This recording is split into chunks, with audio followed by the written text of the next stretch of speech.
अस्सलाम वालेकुम, मैं हूं आदिल शाहजेब। इलेक्शन की तारीख से मुतालिक डेड लॉक का ड्रॉप सीन ऐसे तो लग रहा हो गया, लेकिन मामला यहां रुकने वाला नहीं। आईनी तारीख होने या ना होने से कतई नजर आज सदर मुमलिकत ने पुख्तूनख्वा और पंजाब असम्बली में इंतखाबात की तारीख का ऐलान कर दिया है। इलेक्शन एक्ट 2017 के सेक्शन 57 के तहत सदर आरिफ अलवी ने 9 अप्रैल बरोज़े पीर को दोनों सूबों में इलेक्शन कराने की तारीख दे दी है। आरिफ अलवी के मुताबिक इलेक्शन कमीशन आइन के सेक्शन 57(2) के तहत इलेक्शन का प्रोग्राम जारी करे। आइन के तहत उन्होंने आइन के तहफ़्फ़ुज़ और दिफा का हल्फ लिया है। आरिफ अलवी के बकौल अदालती फोरम से कोई हुक्म इम्तना नहीं है, लिहाजा सेक्शन 57(1) के तहत इख्तियार के इस्तेमाल में कोई रुकावट नहीं। सदर मुमलिकत के मुताबिक आइन और कानून 90 दिन से ज्यादा की ताखीर की इजाजत नहीं देता। आइन की खिलाफ वर्जी से बचने के लिए अपना आइनी कानूनी फर्ज अदा करना जरूरी समझता हूं। उनके बकौल पंजाब और केपी के गवर्नर्स 90 दिन में इलेक्शन की तारीख देने की आइनी जिम्मेदारियां अदा नहीं कर रहे। इलेक्शन कमीशन भी पंजाब और पुख्तूनख्वा में इंतखाबात कराने की आइनी जिम्मेदारी पूरी नहीं कर रहा। दोनों आइनी दफातर पहले आप नहीं पहले आप की तरह गेंद एक दूसरे के कोर्ट में डाल रहे हैं। इसी तर्ज अमल से ताखीर और आइनी शिकों की खिलाफ वर्जी का संगीन खतरा पैदा हो रहा है। उनके बकौल इलेक्शन कमीशन अपने मुख्तलिफ खतूत में इंतखाबात की मुमकिना तारीखों का इशारा दे चुका है। इन खतूत में 90 दिन के अंदर इंतखाबात कराने की इलेक्शन कमीशन की जिम्मेदारी जाहिर होती है। इंतखाबात के तारीख के ऐलान के लिए इलेक्शन कमीशन से मुशावरत का संजीदा अमल शुरू किया। इलेक्शन कमीशन ने इस मौजू पर होने वाले इजलास में शिरकत से माजरत की, लिहाजा सेक्शन 57(1) के तहत सूबाई असम्बलियों के इंतखाबात के लिए 9 अप्रैल की तारीख का ऐलान कर रहा हूँ। आपको याद दिलाते चले कि सदर आरिफ अलवी ने इंतखाबात की तारीख के ऐलान के लिए इलेक्शन कमीशन को मुशावरत के लिए खत लिखे। आज बाकायदा तौर पर चीफ इलेक्शन कमिश्नर को मुशावरत के लिए तलब भी किया, लेकिन इलेक्शन कमीशन ने सदर आरिफ अलवी की इलेक्शन की तारीख पर मुशावरत की तजवीज़ मुस्तरद कर दी और चीफ इलेक्शन कमिश्नर की ज़ेर सदारत इलेक्शन कमीशन का जब आज इजलास हुआ, उसमें फैसला ये किया गया कि इलेक्शन कमीशन 2 सूबाई असम्बलियों के इंतखाबात के मामले पर अभी सदारती ऑफिस के मुशावरती अमल का हिस्सा नहीं बन सकता। लिहाजा इलेक्शन कमीशन हुकाम ऐवान सदर के इजलास में शरीक नहीं होंगे। इलेक्शन कमीशन का ये मानना है कि इंतखाबात का मामला मुख्तलिफ अदालती फोरम्स पर ज़ेर इल्तिवा है और हकीकत भी यही है। इसीलिए इदारा 19 फरवरी को सदर पाकिस्तान को यह जवाब दे चुका है। लिहाजा इलेक्शन कमीशन का अब भी वही 19 फरवरी वाला मौक़िफ़ है। दूसरी जानिब सदर के ऐलान के बाद इलेक्शन कमीशन ने अपने इब्तिदाई रद्द अमल में कल इजलास मुनक्किद करने का फैसला किया है। तर्जुमान इलेक्शन कमीशन के मुताबिक इलेक्शन कमीशन ने कल अहम इजलास तलब किया है, जिसमें सदर की जानिब से इंतखाबात की तारीख के ऐलान का जायजा लिया जाएगा। तर्जुमान के मुताबिक सदर मुमलिकत की जानिब से लेटर मिलने के बाद इलेक्शन कमीशन कानून के मुताबिक फैसला करेगा। आपको याद दिलाते चलें कि इलेक्शन में ताखीर होने के खदशे के पेश नज़र यह मामला इस वक्त मुल्क की आला अदालतों में ज़ेर बहस है। मुख्तलिफ मुकदमात हैं। गुज़श्ता हफ्ते भी सुप्रीम कोर्ट के चीफ जस्टिस ने किसी और मुकदमे में चीफ इलेक्शन कमिश्नर को बुलाकर इलेक्शन की ताखीर में ताखीर पर उनकी सरजनिश की थी। उधर PDM इत्तेहाद पर मुश्तमिल हुकूमत बज़ाहिर इलेक्शन में जाने से ना घबराने का तासुर दे रही है, लेकिन अमली इक़दामात के तौर पर अभी भी यही लग रहा है कि शायद हुकूमत नहीं चाहती कि इंतखाबात हों। बिलखुसूस सदर आरिफ अलवी को लेकर नून लीग की जानिब से मुसलसल दबाव बढ़ाया जा रहा है। क्या वज़ीर दिफा ख्वाजा आसिफ, क्या वज़ीर दाखिला राना सनाउल्लाह, दोनों की जानिब से सदर मुमलिकत को इलेक्शन की तारीख दिए जाने के इक़दाम से बाज रहने का मशवरा दिया गया, लेकिन सदर ने इस मशवरे पर अमल नहीं किया, जिसके बाद अब एक नई आइनी बहस छिड़ने या बहरान पैदा होने का अंदेशा है। बिलखुसूस इस मामले में पाकिस्तान की लीगल जो फिटर्निटी है, कम्यूनिटी है, वो बटी हुई दिख रही है। गुज़श्ता हफ्ते हमारे शो में सीनियर कानूनदान और साबिक जज जस्टिस रिटायर्ड शाइक उस्मानी बिल्कुल खास में कह चुके हैं कि सदर मुमलिकत को इंतखाबात की तारीख देने का कोई इख्तियार नहीं है और ऐसा करने की सूरत में उनके खिलाफ वफाकी हुकूमत कार्रवाई कर सकती है। सदर साहब के पास ऐसी कोई पावर नहीं है कि वो डेट कोई अनाउंस कर सके, क्योंकि आइन बड़ा क्लियर है कि सदर की जो रिस्पॉन्सिबिलिटीज हैं बहुत लिमिटेड है और वो बगैर प्राइम मिनिस्टर के एडवाइस के कोई काम कर नहीं सकते। अगर वो इस किस्म की कोई अनाउंसमेंट करते हैं तो उस पर प्रॉब्लम हो सकते हैं, उनके अपने जॉब पे प्रॉब्लम हो सकते हैं, गवर्नमेंट उनके खिलाफ एक्शन ले सकती है। तो मेरे ख्याल में ये तो मुनासिब नहीं होगा सदर साहब के लिए करने के लिए। इस मौक़िफ़ की बड़ी वजह आरिफ अलवी की जानिब से इस्तेमाल किए गए इलेक्शन एक्ट और आइन के आर्टिकल 48 पर मनोमन अमल होने के में जो है वो तजाद है। इलेक्शन एक्ट 57 के मुताबिक सदर मुमलिकत जनरल इलेक्शंस यानी आम इंतखाबात की तारीख का इनेकाद इलेक्शन कमीशन से मुशावरत के बाद ही दे सकता है। इसी तरह आइन के आर्टिकल 48 की शिक 5 के तहत अगर सदर मुमलिकत कौमी असम्बली तहलील करते हैं तो फिर 90 रोज के अंदर जनरल इलेक्शन की तारीख के ऐलान का इख्तियार रखते हैं। लेकिन यहां पर ना ही इलेक्शन एक्ट के मुताबिक सदर ने इलेक्शन कमीशन से मुशावरत मुकम्मल की है और ना ही आइन के आर्टिकल 48 के मुताबिक सदर ने खुद से कौमी असम्बली तहलील की है। इसीलिए लीगल फिटर्निटी के मुताबिक, कुछ लोगों के मुताबिक ये गैर आइनी उन्होंने जो तारीख दी है। इस मामले में एक बहस गवर्नर्स के गिर्द भी घूम रही है, जो पहले ही इलेक्शन की तारीख देने में लातो लाल से काम ले रहे थे और अब सदर की जानिब से ऐलान को भी उनके इख्तियार से बाहर गर्दान रहे। ऐसे में इलेक्शन वक्त पर हो सकेंगे। सदर आरिफ अलवी का इकदाम क्या कहीं चैलेंज तो नहीं होगा और बिलखुसूस वफाकी हुकूमत क्या किसी सूरत सदर आरिफ अलवी के खिलाफ कोई एक्शन का फैसला कर सकती है? इस पर तफसीली गुफ्तगू आज के प्रोग्राम में करें। आज का सारा दिन लाहौर हाई कोर्ट में इमरान खान की पेशी जिस तरह से हुई वो भी हेडलाइनें बनी। पहले अदालत में ना पेश होने पर वो मुसर रहे, बार बार अदालत ने बुलाया, उन्होंने कहा कि जी वो चल फिर नहीं सकते इसलिए आ नहीं सकते। आज इमरान खान आखिरकार अदालत में पेश हो गए। फिर वो अहाता अदालत से कमरा अदालत तक जाना जो था वो इमरान खान साहब के लिए मसला बना रहा, क्योंकि तहरीक-ए-इंसाफ ने ट्वीट कर दिया था कि तमाम कारकुनान जो हैं वो लाहौर हाई कोर्ट पहुंचे, इसीलिए वहां पर एक जमे गफीर इकट्ठा हो गया था, तो इमरान खान जा नहीं सकते थे वहां तक। आखिर अदालत की जानिब से बार बार लचक दिखाने के बाद जब इंतहा हो गई तो अदालत ने यह कहा कि 5 मिनट में इमरान खान साहब जो हैं वो पहुंचे। तभी इमरान खान कमरा अदालत में जाने पर मजबूर हुए।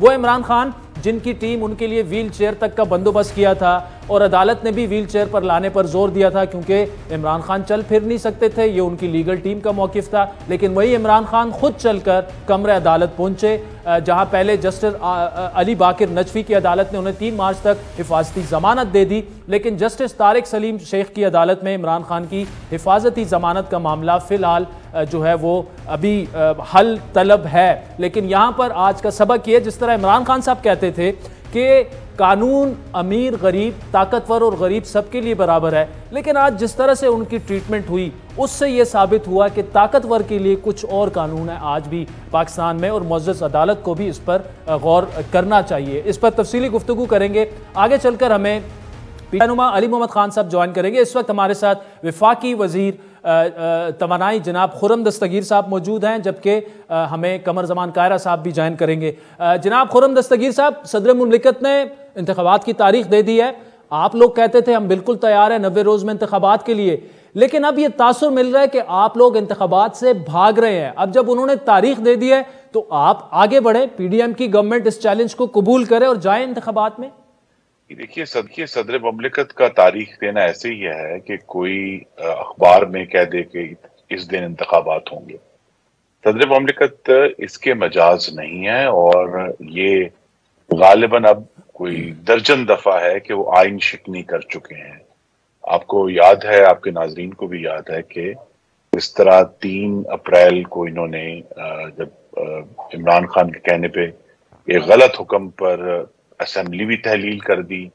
उससे पहले बेशुमार ऐसे वाकयात हैं, काजी फायजीसा के ऊपर रेफरेंस फाइल किया, वज़ीर आज़म की सिफारिश पे इलेक्शन कमीशन के अरकान को जबरदस्ती जो है वो ठोंसने की कोशिश की, इन्होंने नेशनल फाइनेंस कमीशन में तब्दीली की कोशिश की। तो सदर ममलिकत का एक रिकॉर्ड बन गया है आइन शिकनी का। तो इलेक्शन की तारीख जरूर इलेक्शन 90 दिन में होने हैं, लेकिन सदर ममलिकत का ये काम नहीं है कि वो तारीखें। लेकिन खुर्रम साहब देखिए, वैसे तो ये कानूनी मामलात हैं, अदालतों में ही होंगे, लेकिन जिस जानिब आपने इशारा असेंबली तहलील करने का, वो तो सुप्रीम कोर्ट का फैसला भी मौजूद है कि आइन की खिलाफ वर्जी की गई। ये तो वफाकी हुकूमत का काम है कि आप कार्रवाई करें, मुकदमा बनाएं, कासिम सूरी के खिलाफ भी, इमरान खान के खिलाफ भी, सदर मुमलिकत के खिलाफ भी। आप खुद अगर कार्रवाई नहीं करें तो फिर जाहिर सी बात है सदर मुमलिकत अपने इख्तियार में जो भी समझते हैं वो करेंगे।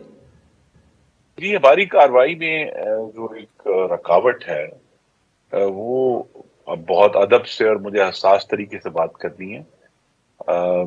हमारी आला अदलिया का एक फर्क मयार है इमरान खान के मामले में। बस एक मयार तय किया गया निहाल हाशमी के केस में कि अगर आप खानदानों को धमकियां देंगे तो आप की पार्लियामेंट की रुकनीयत भी जाएगी, आपको जेल भी जाना पड़ेगा 6 महीने के लिए और आप नाअहल हो जाएंगे। लेकिन वही काम जब इमरान खान ने भी किया और फिर उनके पार्टी के दूसरे अरकान ने भी किया तो उनको बड़े आराम से, नरमी से जो है वो माफी देकर फारिग कर दिया गया। आज भी हम देख रहे हैं, आपके नाजरीन ने जो कुछ देर पहले के मनाजिर देखे हैं लाहौर हाई कोर्ट के, बहुत ही अजीब और गरीब हैं कि अदालत ने 2 बजे तलब किया, वो कहते हैं नहीं मैं तो नहीं आऊंगा, फिर अदालत ने उनको 5 बजे का वक्त दिया, फिर उन्होंने कहा जी 7:30 बजे हैं, फिर वो आ गए, उन्होंने कहा जी मैं तो अंदर नहीं आऊंगा। तो ये एक ऐसा शख्स जो एक तरफ अपने कह रहा है साथियों को कि आपने जेल भरनी है और खुद वो जो है हिफाजती जमानत लेने के लिए अदालत में मौजूद है, जो कहता था 1 नहीं 2 कानून है, वो अदालत के सामने पेश नहीं होना चाहता, जो ये कहते थे कि जी रियासत मदीना होगी, वो अब झूठ और मुनाफिकत का एक अंधा नाच हमें नजर आ रहा है कि जाली दस्तखत भी हो रहे हैं, जाली बयानात भी आ रहे हैं और अजीब एक तमाशा है पाकिस्तान के आइन और कानून के साथ। तो मुझे बहुत दुख है कि इस तमाशे का एक हिस्सा जो है उसे। लेकिन खुर्रम साहब एक बड़ा क्लियर जवाब दे। देखिए, असेंबली जब डिसॉल्व हो जाती है तो आइन के तहत 90 रोज के अंदर इंतखाबात होने चाहिए। इसके लिए बहुत सी एक्सक्यूजेज ढूंढी जा सकती है, लेकिन पूरे मुल्क में अगर एक जगह इंतखाबात नहीं हो सकते, ओपोजिशन और हुकूमत में इत्तेफाक नहीं हो सकता, तो आपको तैयार होना चाहिए 90 रोज में पंजाब और केपी में इंतखाबात के लिए। देखिए, मैंने ये सब पूरी सरहद से कोशिश करूंगा।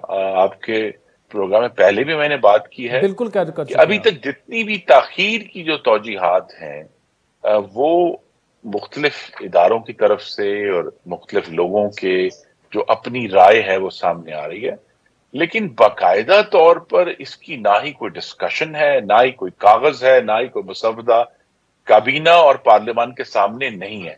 और जब तक ऐसा कोई कागज सामने नहीं आ जाता, मेरी तवक्को और यही सोच है, और काबीना में बहुत सारे लोग मेरे साथ हैं, इंशाल्लाह 90 दिन में ही पंजाब में और केपी में इंतखाबात होंगे, क्योंकि आइन यही कहता है। आइन तो यही, आप ये कह रहे हैं कि बिल्कुल होने भी चाहिए, लेकिन वे फॉरवर्ड क्या है खुर्रम साहब? अब शहबाज शरीफ साहब को आगे बढ़ना चाहिए। इस वक्त जो मुल्क की सूरत हाल है, IMF की ट्रांच अभी तक हमें मिली नहीं है, दोनों सूबों में इलेक्शन करवाना वैसे ही इकोनॉमिकली स्पीकिंग फिजिबल भी नहीं है, कॉन्स्टिट्यूशनल केओस भी पैदा हो सकते हैं, लेकिन उसका एक ही हल है कि वज़ीर आज़म आगे बढ़ें, इमरान खान साहब को मुज़ाकरात की दावत दें, और अगर इत्तेफाक राय हो जाता है तो 3 महीने बाद हो, 6 महीने बाद हो, लेकिन मिल बैठना पड़ेगा। ये वक्त जो है ये अलग अलग जाने का नहीं है। देखिए इमरान खान एक झूठा और बिगड़ा लाडला है जो खेलने के लिए आइन मांगता है कि पाकिस्तान की रियासत जो है वो उन्हें खेलने के लिए दे दी जाए जिस तरह वो चाहें। तो उनकी तो कोई इस वक्त अब आईनी हैसियत नहीं है कि उनसे कोई मुज़ाकरात किए जाएं। उनके पास अगर एक ही धमकी है कि वो मुल्क में फसाद पैदा करेंगे, उसकी वो पूरी कोशिश कर चुके हैं अप्रैल से नवंबर 2022 में। वो जो मुकम्मल तौर पर अपने मुंह के बल गिरी थी वो पूरी कोशिश। तो उनसे तो मुज़ाकरात की असल इशू तो ये है कि पाकिस्तान को इस वक्त जो गंभीर मुश्किलात हैं उसका सामना करते हुए बिलाखिर, और हम इसकी सिफारिश कर रहे हैं कि वज़ीर-ए-आज़म पार्लियामान में आकर, हमें ये उम्मीद है कि वो गालिबन बुध के रोज आकर पार्लियामान में कौम को इत्मीनान में लेंगे इन सारे इशूज के ऊपर, जो हमारे मुआशी मामलात हैं, सियासी मामलात हैं, आईनी मामलात हैं, इन सब के ऊपर वो कौम को इत्मीनान में बुध के रोज लेंगे और उससे मामला आगे चलेगा। मामला पार्लियामान में जो हल होना है, और इस वक्त इमरान खान पार्लियामान के रुकन नहीं है, ना ही उनका कोई रुकन। अच्छा, जो असल मामला है IMF से जो मामलात हैं, कहां तक पहुंचे? कल IMF की सरबराह, उनका वीडियो क्लिप आपने देख लिया होगा, उन्हें अभी भी कंसर्न है कि ग्रॉस रूट लेवल तक लोगों को कैसे इमदाद पहुंचाई जाएगी, और फिर टैक्सिंग द रिच, यानी वो उनका कंसर्न ये है कि जो बड़ी बड़ी इंडस्ट्रीज हैं, इंडस्ट्रियलिस्ट हैं, उनको टैक्स क्यों नहीं किया जा रहा? अभी तक स्टाफ लेवल का एग्रीमेंट भी नहीं हुआ खुर्रम साहब। दो इश्यूज हैं जी। एक तो हमारा जो फाइनेंस बिल है वो तो टैक्स ही जो है रिच को कर रहा है। जो गैस की कीमतों में तब्दीली लाई गई है उसका भी तमाम जो जोर है वो पाकिस्तान के जो खाते पीते लोग हैं, जो ज्यादा गैस इस्तेमाल करते हैं, उनके ऊपर है। उनके लिए कीमतें बढ़ाई गई हैं। जो लाइफलाइन कंज्यूमर्स हैं, जो गरीब मेरे भाई और बहनें हैं, उनके ऊपर किसी किस्म का कोई इजाफा नहीं किया गया। और यही पूरा जो थ्रस्ट है पूरे IMF पैकेज का, IMF की जिस वजह से एक रुकावट जरूर आई हुई है कि वो इस पर बजिद हैं कि अभी से हुकूमत पाकिस्तान उन्हें अगले माली साल जो जुलाई 2023 में शुरू होना है, 2023 से जून 2024 तक, उसकी कुछ वो कमिटमेंट्स चाह रहे हैं फिस्कल पॉलिसी के हवाले से। वो अब जो गुफ्तगू है वो आखिरी स्टेजेस में है और मुझे बहुत उम्मीद है, वैसे तो उम्मीद ये थी कि पिछले जुम्मे के रोज ये हो जाएगा, लेकिन उसमें रुकावट आई है। लेकिन ऑलरेडी जो खदशात IMF की सरबराह ने जाहिर किए हैं, मैं उस पर हैरान हूं, क्योंकि IMF की जो टीम यहाँ आई थी उसका जो फोकस था और जोर था वो फर्क था। हमने तो क्लियरली कहा कि हमने जो बेनजीर इनकम सपोर्ट प्रोग्राम को बहुत ज्यादा हमने स्केल अप किया है, 400 अरब तक हम ले गए हैं, वो हम करेंगे। जो हमें रिलीफ देने हैं वो हमने दिए हैं। उनका तो जोर था कि जी अगर जो रिलीफ दिए भी हैं वो खत्म किए जाएं, वो उठाए जाएं, लेकिन हमने इस पर इसरार किया है कि हम पाकिस्तान के गरीब तरीन लोगों का दिफा करेंगे, उनका तहफ़्फ़ुज़ करेंगे, और वो हमने किया, करते रहेंगे। अच्छा, क्या आप वजीर दिफा ख्वाजा आसिफ के इस बयान से मुतफिक हैं कि मुल्क तकरीबन डिफॉल्ट कर चुका है? जी ख्वाजा साहब का बयान मैंने भी आपकी तरह जो है वो अखबारों में पढ़ा है और सुना है।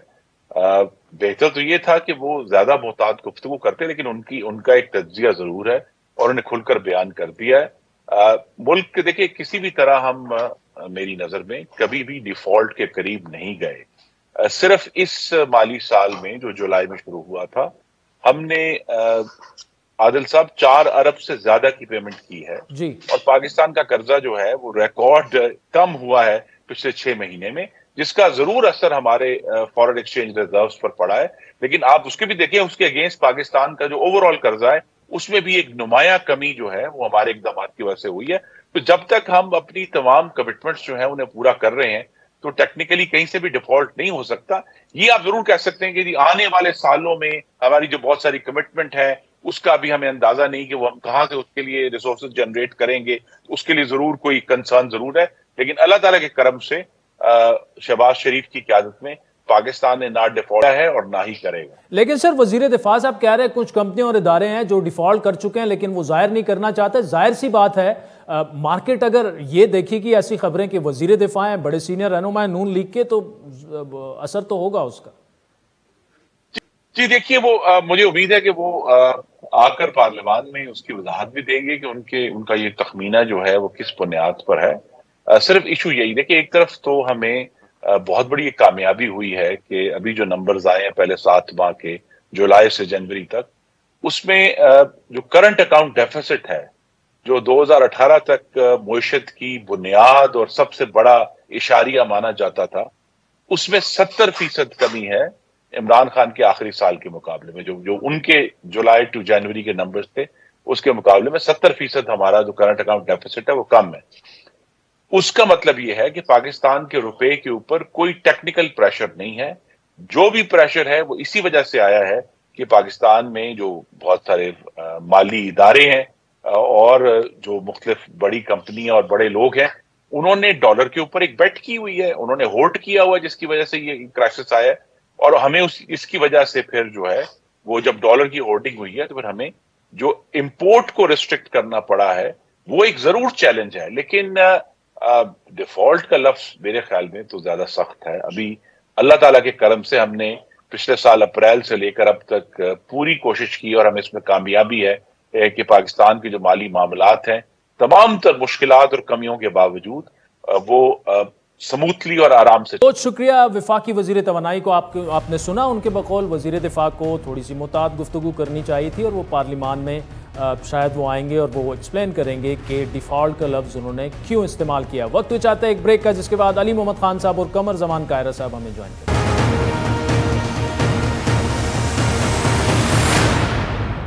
नाज़रीन, इस वक्त हमारे साथ तहरीक इंसाफ के रहनुमा साबिक वजीर मुमलिकत बराए पार्लिमानी उमूर अली मोहम्मद खान साहब हमारे साथ मौजूद है। अली साहब, जो सदर मुमलिकत ने ऐलान कर दिया 90 रोज़ के अंदर इंतखाबात का, उस पर जो लीगल फर्टर्निटी है वो मुनकसिम है। अब PTI क्या इरादा रखती है? अगर इसके बावजूद इंतखाबात नहीं हुए तो अगला लाए अमल आपका क्या होगा? रहमान रहीम, अल्लाहुम्मा सल्ली व सल्लिम मुबारक अला सय्यिदिना मोहम्मद। बहुत शुक्रिया। अदालत में फिर जाएंगे। मेरे ख्याल में सदर मुमलिकत ने अपनी आईनी जिम्मेदारी पूरा करने में कोई कसर नहीं उठाई और उनकी एक आईनी जिम्मेदारी है, क्योंकि देखें आर्टिकल 42 के तहत सदर पाकिस्तान ओथ लेता है। उनका जो ओथ है वो आर्टिकल 42 की ताकत पे वो लेते हैं, और उसका 5वां छठा पैरा है जिसमें सदर ये इकरार करते हैं अपना ओथ लेते हुए कि वो इस आइन की प्रोटेक्शन करेंगे, और कहीं भी कोई वायलेशन होती है तो वो उसको इंश्योर करेंगे कि आइन की वायलेशन जो है वो ना हो। उसका मफहूम ये है। अब उसके लिए जो आर्टिकल 224 है जिसके तहत इलेक्शन होते हैं, उसमें क्लियर कट लिखा है आदिल शाहजेब साहब कि जब इलेक्शन टाइम पूरा होता है तो 60 दिन के अंदर इलेक्शन होना है, लेकिन अगर असेंबली डिसॉल्व हो जाती है तो 90 दिन के अंदर इलेक्शन होना है बाय एनी मींस। अब 90 दिन के लिए आपका तकरीबन महीना तो ऑलरेडी ओपन हो चुका है, महीना हो चुका है और डेट्स नहीं आए। अब उसमें जो बहाना मारा है गवर्नर साहिबान ने कि हमने तो तहलील नहीं करवाई, हमने तो दस्तखत नहीं किए। आइन में एक तरीका होता है हर काम का कि असेंबली डिसॉल्व कैसे होगी। सूबाई वजीर आला समरी भेजेगा गवर्नर साहब को, गवर्नर जो है वो मुतय्यन टाइम के अंदर, वक्त के अंदर उसको दस्तखत करके उसको अप्रूव करेगा। अगर उस टाइम पे नहीं करेगा तो टाइम पूरा होने के बाद असेंबलियां खुद ब खुद तहलील वो मराहिल पूरी हो जाएंगी। अब नेक्स्ट स्टेप ये है कि जब असेंबलियां तहलील हो जाएं उसके बाद गवर्नर की रिस्पॉन्सिबिलिटी है टाइम दे। अगर वो टाइम नहीं देता तो सदर ने आज आर्टिकल 57(1) के तहत अपना इख्तियार इस्तेमाल किया, जिसमें यह है कि वो असेंबली या असेंबलियां उनके डेट्स देगा जनरल इलेक्शन के लिए। असेंबली कौमी असेंबली एक है, असेंबलियां सूबाई हैं, वो दे सकता है। और आर्टिकल 57 का नंबर 2 ये कहता है कि जब असेंबलियां तहलील हो जाएं उसके बाद शेल का लफ्ज है कि इलेक्शन कमीशन ने फिर उसका प्रोग्राम देना है कि मुतल्लिका सूबे में वो इलेक्शन करवाए जाएं। ठीक है। अच्छा अली साहब, दो चीजें, एक तो चले पहले जो आर्टिकल 42 का आपने हवाला दिया कि सदर मुमलिकत जो हैं वो आइन की पामाली नहीं होने देंगे, लेकिन यही सदर मुमलिकत थे जब डिप्टी स्पीकर कासिम सूरी ने अदम एतमाद पर वोटिंग ना कराने की रूलिंग दी, उन्होंने असेंबली तोड़ दी, उसके बाद फिर सुप्रीम कोर्ट का फैसला आया कि ये आइन की खिलाफ वर्जी हुई। चले आगे बढ़ते हैं। ये जो आर्टिकल 57 की आप बात कर रहे हैं उसमें देखें, president shall announce the date और dates of general elections after consultation with the election commission of Pakistan. एक तो वो कंसल्टेशन अभी तक नहीं हुई, दूसरा वो इलेक्शंस की बात कर रहे हैं। क्या दो सूबों के इंतखाबात जो हैं उसको क्लास किया जा सकता है जनरल इलेक्शंस के साथ? ये वो आर्ग्यूमेंट है जो इस वक्त हुकूमत दे रही है, ये मैं आपके सामने रख रहा हूं। दूसरा जो आइन का आर्टिकल 48(5) है उसमें the president dissolve the National Assembly notwithstanding anything contained in clause 1, appoint a date not later than 90 days। यानी अगर प्रेसिडेंट असेंबलीज डिसॉल्व करे तो वो ये कह रहे हैं कि ना तो इलेक्शन कमीशन से मुशावरत हुई है, ना ये जनरल इलेक्शंस हैं, ना प्रेसिडेंट ने असेंबली डिसॉल्व की है, इसीलिए सदर ने आज गैर आईनी तौर पर इंतखाबात की तारीख दी है। जी अली साहब। बिल्कुल गैर आईनी नहीं दी, कैटेगोरिकली कह रहा हूं। दूसरी बात यह है कि ज़िमनी इलेक्शन और जनरल इलेक्शन में फर्क क्या है, पहले इसको समझ लें। ज़िमनी इलेक्शन जो है पुराने हलके पे होगा, उसी पुराने टर्म के लिए होगा, और उसमें उसी सीट पे इलेक्शन होगा, किसी और पे नहीं होगा। ज़िमनी इलेक्शन अभी कॉल हुए हैं, उसमें सदर ने डेट नहीं देनी होती, वो इलेक्शन कमीशन का काम होता है, रूटीन का प्रोसेस होता है। लेकिन अगर मेरे ख्याल में कोई 3 महीने हैं, may be I am wrong, 3 महीने से अगर कम टाइम हो तो फिर ज़िमनी इलेक्शन आप नहीं कर सकते। 3 महीने से ज्यादा टाइम है। ज़िमनी इलेक्शन जो है उसमें आपने वो पिछला 5 साल दौर पूरा करना है, उसमें 6 महीने कम है, साल कम है, 1.5 साल कम है, वो मैटर नहीं करता। जनरल इलेक्शन क्या है? जनरल इलेक्शन हर वो इलेक्शन जनरल इलेक्शन होगा जो इलेक्शन होने के बाद मुतल्लिका असेंबली और शख्स मेंबर जो है सूबाई या कौमी 5 साल की टर्म के लिए आएगा। ये जो सूबाई असेंबलियां डिसॉल्व हुई हैं, हमेशा ये जो अली साहब कते कलामी की माफी, ये जनरल इलेक्शन की जो तशरीह है ये आइन में नहीं मौजूद ना, यही तो उभाम है, यही तो कंफ्यूजन है। इसीलिए हुकूमत ये कह रही है कि जी जनरल इलेक्शंस की बात हुई है, और जनरल इलेक्शंस का मतलब आम इंतखाबात यानी पूरे मुल्क में इंतखाबात हैं। नहीं देखें जी, आइन इस पे बड़ा क्लियर है कि आपने 90 दिन के अंदर जब डिसॉल्व हो जाता है आपने इलेक्शन करना है, और डिसोल्यूशन के बाद हमेशा जो असेंबली आती है वो 5 साल के लिए होती है। अगर ये जनरल इलेक्शन नहीं है तो ये जब इलेक्शन होगा 90 दिन के अंदर, तो क्या ये 3 महीने के लिए होगा? क्या इस साल के लिए होगा? नहीं, ये तो 5 साल के लिए होगा। अगर 5 साल के लिए होगा तो ये जनरल इलेक्शन हुआ। आइन ने कहीं भी ये नहीं लिखा कि सूबाई और कौमी असेंबली के इलेक्शन एक दिन पे लाजमन होंगे। हाँ, हमारा एक तरीकाकार रहा है एक सहूलत के लिए कि एक दिन में सूबाई और कौमी असेंबली के इलेक्शन जो है वो होना शुरू हो गए 90s के बाद से। लेकिन आइन में ये कदगन नहीं है कि अगर कोई असेंबली पहले डिसॉल्व होती है तो उसको आपने बियॉन्ड 90 डेज लिमिट आइन की पामाली करके आपने उसको कौमी असम्बली के जनरल इलेक्शन के साथ नथी करना है। नहीं, उसको आपने आइडियली स्पीकिंग अगर 1 दिनों में कर सकते हैं ठीक है, नहीं है तो 90 दिन के अंदर जिस असम्बली का टाइम पूरा होता है डिसोल्यूशन के बाद आपने वहां इलेक्शन करना है, ताकि वो 5 साल के लिए मैंडेट लेके वो अपना काम शुरू कर सके।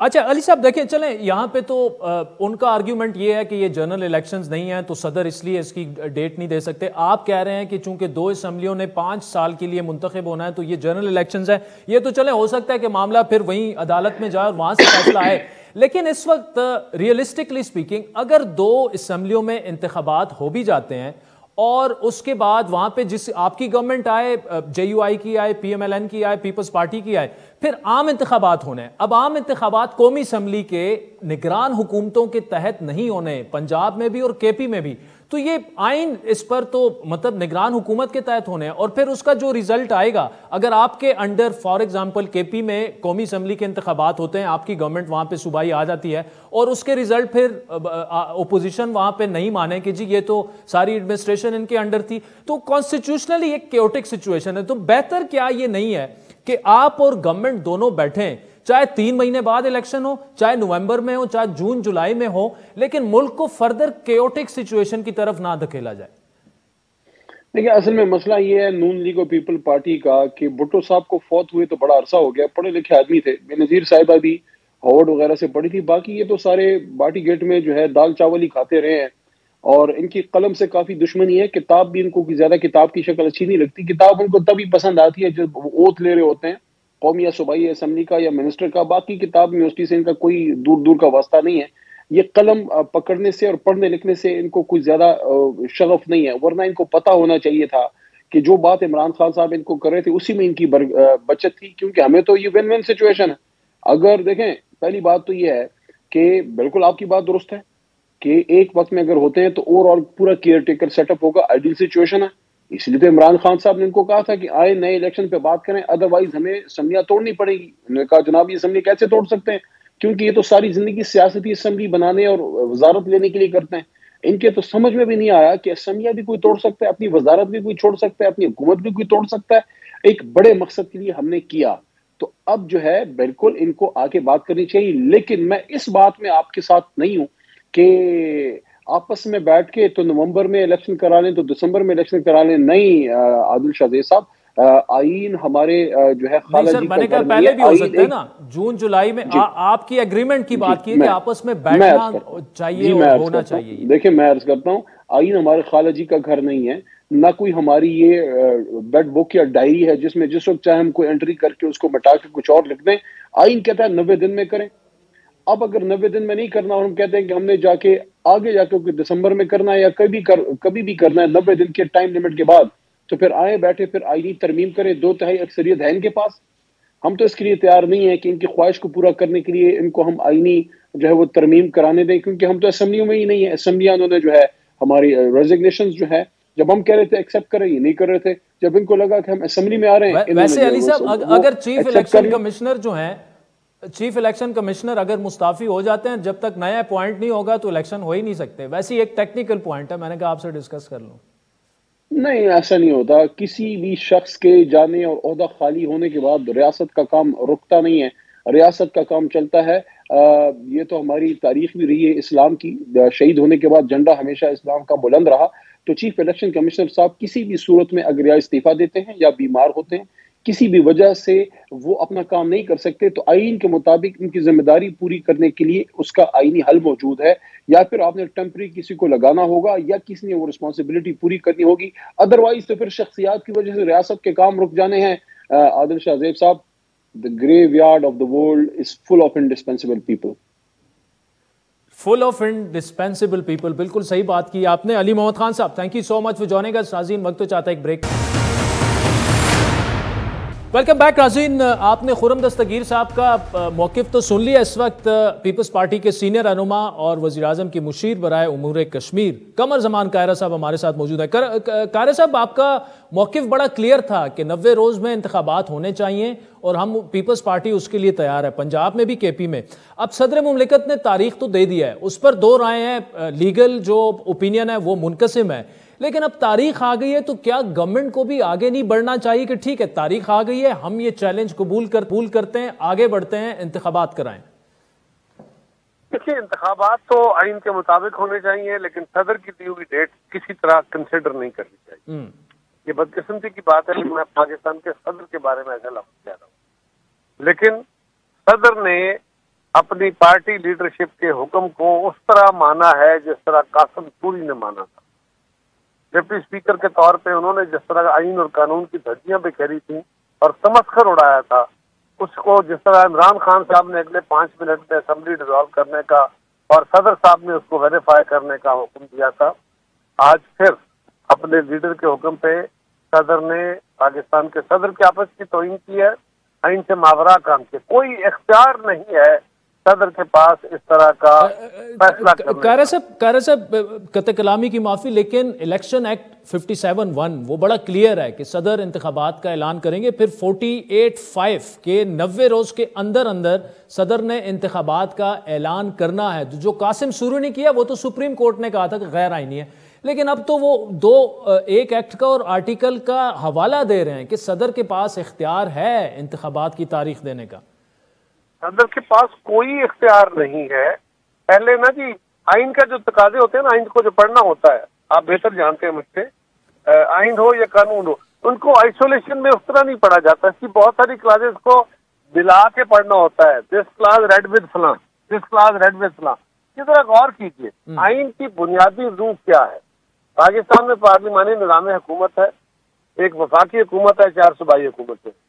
सूबाई हुकूमतें इलेक्टेड चीफ मिनिस्टर चलाते हैं, मरकजी हुकूमत इलेक्टेड प्राइम मिनिस्टर चलाते हैं, और गवर्नर और प्रेसिडेंट ये आईनी ओहदे हैं, नुमाइशी ओहदे हैं, इनका कोई एग्जेक्टिव अथॉरिटी नहीं होती। ये जो भी अथॉरिटी इस्तेमाल करते हैं वो उनको एडवाइस मिलती है फ्रॉम दी प्रोविंशियल और द फेडरल गवर्नमेंट रिस्पेक्टिवली, जहां से भी, और उसके मुताबिक उन्होंने अमल करना होता है। लिखा तो कानून में यही है, लेकिन उसका तरीकाकार यह है, साथ ये भी लिखा है कि governor will act on the advice of the chief minister और president will act on the advice of the prime minister. नहीं कह रहे साहब, लेकिन निगरान चीफ मिनिस्टर भी एडवाइस नहीं दे रहे। दोनों गवर्नर्स कह रहे हैं हम भी नहीं दे सकते, अदालत कह रही है जनाब 90 रोज में इंतखाबात की तारीख दें, इलेक्शन कमीशन भी फंसा हुआ है, तो सदर मुमलिकत कहाँ जाएं, क्या करें? सदर मुमलिकत का इसमें कोई रोल नहीं है। फर्ज करें मैं इस आर्गूमेंट को एक लम्हे के लिए बाय कर लेता हूँ, आर्गूमेंट के लिए, कि आइन की जो शिक है वो पूरी नहीं हो रही, आइन की रूह के मुताबिक अमल नहीं हो रहा, ये खर्चा है, तो उसके लिए फोरम क्या सदर है? क्या आइन, उसका आइन अपने अंदर ही देता ना कि अगर कोई ऐसा वक्त आता है तो कारी साहब फोरम क्या है? फोरम कौन सा है? सुप्रीम कोर्ट है? Supreme court. तो सुप्रीम कोर्ट ही फिर सर, अगर सुप्रीम कोर्ट तारीख दे दे तो बस फिर आपको एक्सेप्टेबल होगा? तो सुप्रीम कोर्ट भी तारीख नहीं देगी। हाँ। सुप्रीम कोर्ट भी इलेक्शन कमीशन को पाबंद करेगी कि आप इलेक्शन कराएं, इतनी डेट के अंदर कराएं, जो भी वो फैसला देंगे, लेकिन आइन की इंटरप्रिटेशन का इशू सदर का कोई रोल नहीं।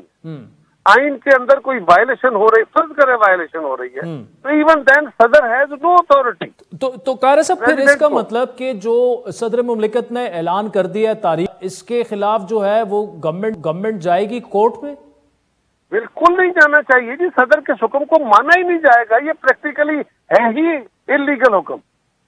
तो सर ये इल्लीगल तो कोर्ट डिक्लेयर करेगी ना, आपका तो ओपिनियन हो सकता है, कोर्ट का फैसला नहीं, सदर का इख्तियार है नहीं। इख्तियार ना होते हुए अगर कोई इख्तियार इस्तेमाल करता है उसके लिए किसी कोर्ट में जाने की क्या जरूरत है, वो तो वाजे है। ठीक, तो कारी साहब ये जो 57(1) है कि president shall announce the date of general elections after consultation with commission, तो आप ये कह रहे हैं कि ये जनरल इलेक्शंस नहीं है, आपका मेरा ख्याल है आर्गुमेंट यही है? सर नहीं, मेरा ये भी मौकफ नहीं है जी। मेरा मौकफ है जनरल इलेक्शन में भी सदर ने ये काम नहीं करना। सदर ने जो भी करना है वो मरकजी हुकूमत की एडवाइस पे करना है। मरकजी हुकूमत से इलेक्शन कमीशन ने काम करना है। इलेक्शन कमीशन अथॉरिटी वो है, वो कॉन्स्टिट्यूशनल बॉडी है और वो ऑटोनोमस है, लेकिन उसकी अपनी अथॉरिटी जो इस्तेमाल होगी उसका प्रैक्टिकली, अगर उसने इलेक्शन कराना है तो वफाकी हुकूमत से उसने फंड लेने हैं, वफाकी हुकूमत से उसने फौज या रेंजर्स देनी है, वफाकी हुकूमत के जरिए उसने सूबों से जो अमला लेना है, तो उस सारे अमल के लिए वफाकी या सूबाई हुकूमतों से जब वो कंसल्टेशन करेंगे या अपनी मुआवनत के लिए वो तलब करेंगे चीजें, तो वो बजरिया सदर या गवर्नर के ऑफिस के तो होंगे, लेकिन वो उनकी अथॉरिटी नहीं होगी सदर और गवर्नर की। उन्होंने सूबाई या मरकजी हुकूमत से एडवाइस लेके आगे बात करनी है, इंडिपेंडेंटली उनका ये इख्तियार नहीं है। मसलन वज़ीर आला पंजाब ने असेंबली डिसॉल्व की, गवर्नर ने नोटिफाई कर दी। क्या गवर्नर के पास असेंबली तोड़ने का अपना इख्तियार है? क्या सदर के पास असेंबली तोड़ने का इख्तियार है? वो एडवाइस पे अमल करेंगे, बिल्कुल ठीक है। ठीक, ही has to act on the advice of the federal government. ठीक।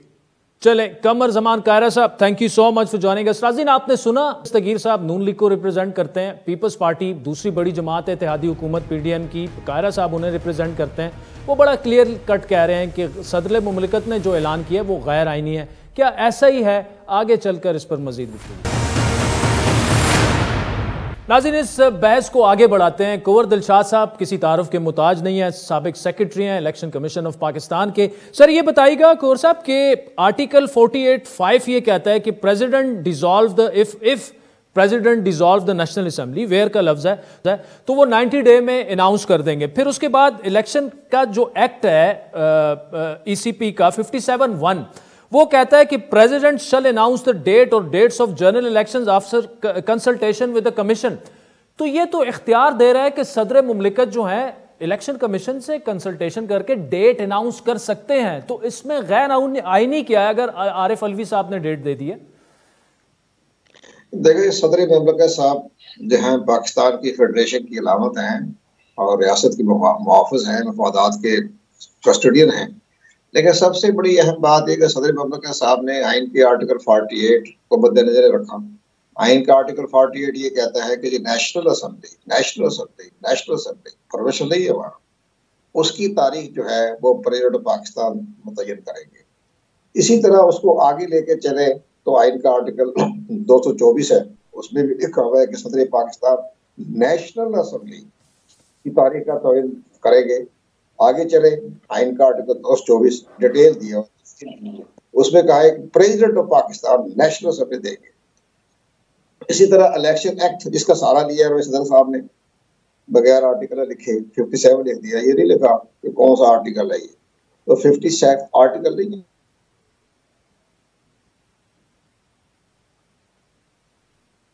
सेक्शन के तहत वो आर्टिकल दिया गया है, उसमें उन्होंने ये कहा है कि जनाब 57 का जो सेक्शन है वो लिखो भी नेशनल असेंबली, कि नेशनल असेंबली जब डिसॉल्व होगी तो प्रेसिडेंट ऑफ पाकिस्तान जो है वो इलेक्शन कमीशन से मशावरत के बाद तारीख का तयन करेंगे। तो अब ये बताइए कि सदर मुमलिकत ने जो तारीख दे दी सुबह पंजाब और खैर पख्तूनख्वा का, वो तो सेक्शन 57 का जिक्र किया है, वो तो उसमें तो नेशनल असेंबली लिखा हुआ है।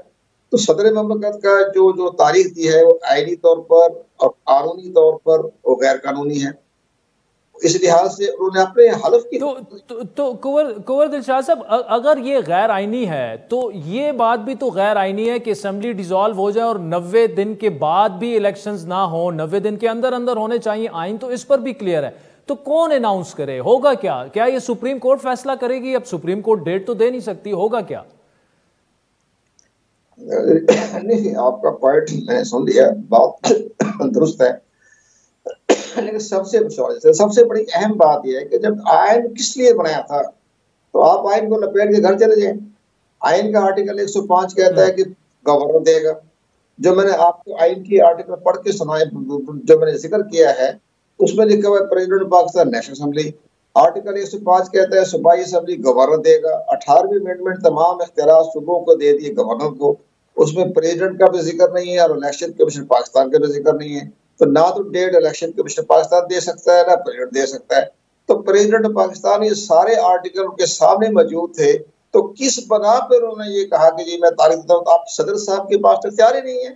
18वीं अमेंडमेंट के तहत तो सदर के पास है, अपने किताबें पढ़े और काफी भी है, या जो एडवाइस आए प्राइम मिनिस्टर की तरफ से वो पेश कर दें। जिस तरह इमरान खान के जमाने में 4 एडवाइस आई, उन्होंने जजों के खिलाफ भी केस भिजवा दिया, रेफरी भी भिजवा दिया, आर्टिकल 186 के तहत सुप्रीम कोर्ट को पाकिस्तान को भी रेफरी भिजवा दिया। ठीक है, यही काम है, और तो काम नहीं है उनके पास। इन हालात को देखते हुए यही नजर आ रहा है हमें कि आप इलेक्शन कमीशन पाकिस्तान को इख्तियारात हैं कि उनके पास वो तारीख देने के, लेकिन पूरे पाकिस्तान की असेंबली का डिसॉल्व हो जाती है, तब उनके पास इख्तियार होते हैं प्रेसिडेंट के पास कि वो 1 तारीख मुकर्रर कर दे, जैसे 2018 में हुआ है। तो इन हालात को देखते हमें यही नजर आ रहा है कि सदर के पास इख्तियार नहीं है, उन्होंने गैर आईनी कदम उठाया है। अच्छा, उनके पास इख्तियारात नहीं है, गैर आइनी कदम उठाए हैं। कुंवर दिलशाद, इनकी राय बड़ी अहमियत की भी हामिल है। नाज़रीन, आपने सुन लिया उनको। आज के प्रोग्राम पर आपके फीडबैक के मुंतज़िर रहेंगे। हमारा ट्विटर हैंडल है @आदिल शाहज़ेब। इजाज़त दीजिए, खुदा हाफ़िज़।